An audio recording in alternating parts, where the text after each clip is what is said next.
So Monique has been trending for the past few days due to Shay Shay interview. Today on TikTok, her son Shalon came and basically was telling his side of his story. I don't know what triggered it, but he did say, it's a form of therapy for him, which I'm like, hey, get your therapy any way you can. He basically is like financially they have helped him, but he always felt like Monique was not his mom or the mother he wanted he couldn't get you know and he just says basically they've tried in the past, but right now they do not both seek a relationship.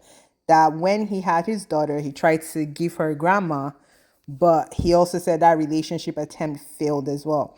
He looked sad. He tried to be upbeat, but honestly he looked sad. Who wouldn't be sad? Like, if you felt like your mom was not really the mom you anticipated her to be, and she put basically everybody before you, then that's kind of crazy.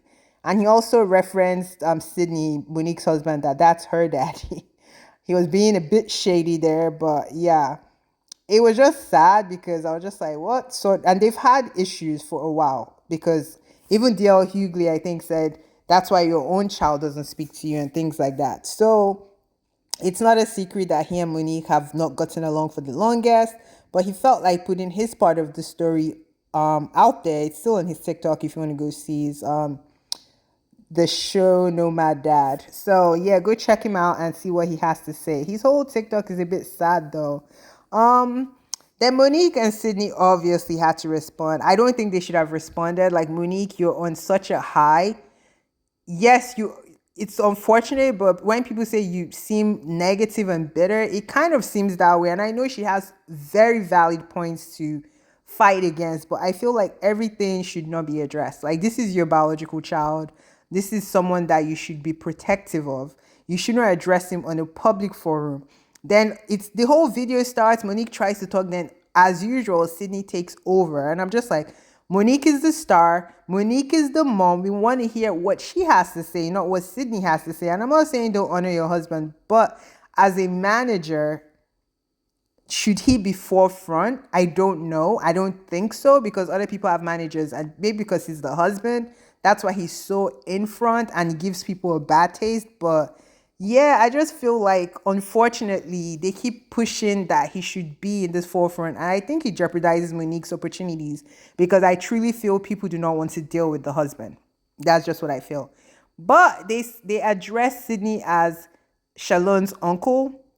They confirmed that yes, they've helped him financially. He did not deny they helped him financially. That was his point. He said financially, yes, they've helped me, but I always felt like I had no relationship with my mom, and I've always craved a relationship with my mom. In the video, you could see he was trying to be upbeat, but he even seemed sad. So them even coming back to say they helped him financially was pointless. Then they also say Sydney could never be your father because your father was alive. That's fine, but if you're my primary parent that I live with and you have a new husband, the new husband should try to at least be my stepdad, I would think. Like, so it shows that in that house there was probably segregation, like Sydney ain't your daddy, that kind of thing. Because the way they said it just made me feel some kind of way, and I'm not even Shalom, so I can't even imagine how he feels. Because I was like, what? He's always been your uncle. Like, why is he your uncle? Like, the other are the boys your brothers or your cousins? Like, what? I just felt like, to be honest, then they addressed Greg Mathis. They addressed different people as usual. They also brought up Oprah again. They brought up Tyler Perry again, and I'm just like, oh my god, this is a never-ending story. She's currently on tour. I really hope it's funnier than her last special on Netflix because it wasn't very funny. I'm not even gonna lie.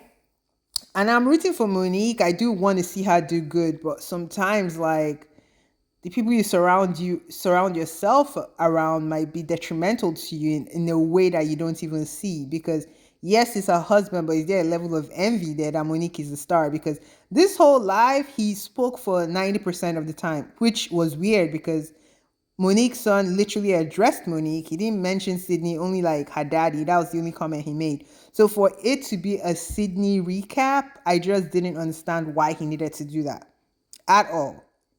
And Monique is just there smiling, staring at him. He's going for everybody. They're fighting Oprah, this person. They claim they have some death threats against them. Like, that's never good. And I just hope that they're safe and nothing happens to them. But At some point, Monique will have to turn the page. I understand you've been let down, you've been bamboozled, but when would you move on? When do you want to move on and have, happier days? Good things are happening to you. Talk about that. Talk about the tour. Crack some jokes. Let's hear some new material. Like, I don't get it. Like, I understand being wronged, and you said your story multiple times. Write a book. Maybe you get some proceeds back that they owe you, but this is really becoming exhausting. Let me know what y'all think. Bye.